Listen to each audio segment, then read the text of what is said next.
Hello hi నమస్తే అందరికీ welcome to Madhur vlogs.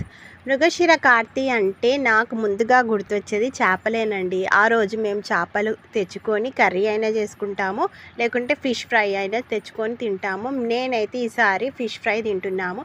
మీరు ఏం తిన్నారో కామెంట్ చేయండి. కొత్తగా నా ఛానల్ చూస్తున్న వాళ్ళైతే సబ్స్క్రైబ్ చేయండి. అసలు మృగశిర కార్తీ అంటే ఏమిటి అంటే, ఎండాకాలంలో మండించే ఎండాకాలం నుంచి ఉపశమనం దొరుకుతుంది.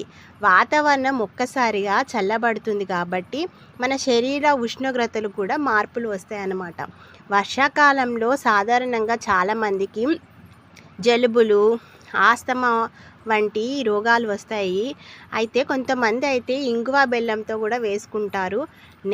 మేము కూడా ఇంగువ బెల్లం వేసుకున్నాము. ఇంకా మా బాబాయ్ అయితే ఒక చాక్లెట్ వేసుకున్నట్టే వేసుకొని నమిలి మింగేశాడు. నాకైతే విచిత్రంగా అనిపించింది.